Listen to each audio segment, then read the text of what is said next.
Hi, I'm Michael Cohen. I'm an elder law attorney here in Dallas, Texas. I think today what we're going to talk about is Ladybird Deeds. This is really an important thing, especially for those who apply for long-term care Medicaid and have a homestead. So let's explain what a Ladybird Deed is. It's an enhanced life estate deed. By the way, it has nothing to do with Ladybird Johnson, for those who think it does. It was actually an elder law attorney in Florida was giving a lecture to other attorneys, and he used the fictional term of Ladybird as one of the characters, and that's kind of stuck throughout the years.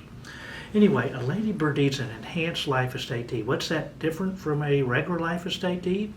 A regular life estate deed is, you say, upon my death, the property, let's say my home, goes to my children. An enhanced life estate deed retains all powers. So it says not only does it go to my children at death, that's fine, but I'm going to retain a lot of extra powers. If I want to sell the property, I could sell it. If I want to lease the property, I could lease it. If I could want to mortgage the property, I could do so without the consent of my children in this example.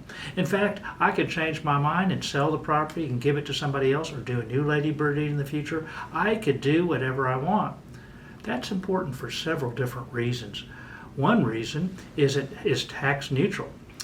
When you retain total control, first of all, on your property taxes, it's still your property because you retained a life estate. This is extremely important today. People have the over 65 and homestead exemption. Property taxes, at least in the Texas area, have gone up dramatically, and people want to retain their exemptions. Second of all, if you retain control during your lifetime, you get a step up in basis until the value of the day of your death. In other words, let's say I had bought a home for $200,000 and it was worth $500,000 at the date of my death. If I had done that, then if I had a Ladybird Deed, since I retained control until I died, my heirs, my beneficiaries, the grantees of the deed, would get the values the date of my death and would not have to pay capital gains tax on that $300,000 appreciation. It would only be for appreciation after that. And this is assuming there's not a surviving spouse. A surviving spouse situation could even be a joint Ladybird Deed, and you get a double step up.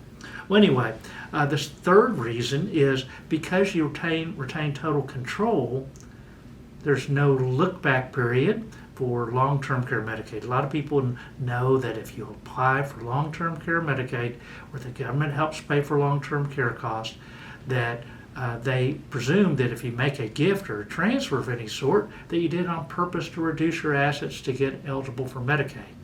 Well, in this case, you retain total control. There's no transfer. You tell them about the deed, you show them the deed, and then, but it's not a penalized event. And under Texas law, the state goes after things that go by your will or by intestacy. So if you probated a will, or if you didn't have a will at all, then the government would have a right to make a claim for reimbursement to the extent that Medicaid benefits have been advanced.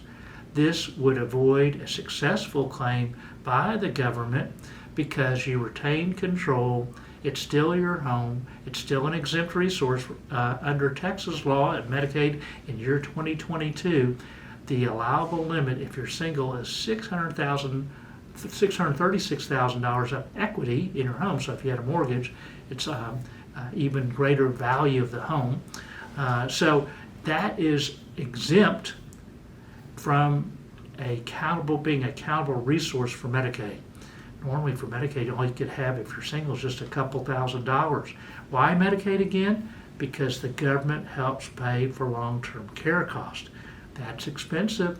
The Dallas area, it's at $7,000 to $10,000 a month. Most people don't have that much money to help pay for long-term care costs.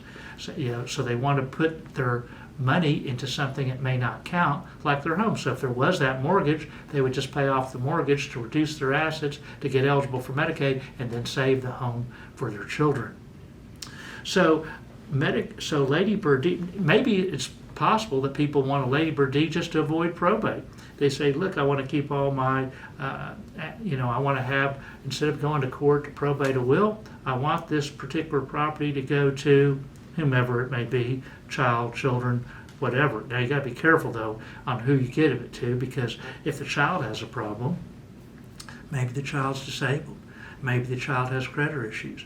Maybe the child is a spendthrift. Maybe the child has a drug addiction or any other type of addiction. So you have to be careful where you give it, who you give it to, and if that's the case, there's other planning you could do. The deed could go into a trust. There's all sorts of different types of things that can happen. So anyway, Ladybird Deeds could be useful in many different ways. It could be a very useful planning device to protect your loved ones, whoever they may be, from a Medicaid state recovery claim or just to avoid probate. Hope this is helpful today, and I hope you learned something.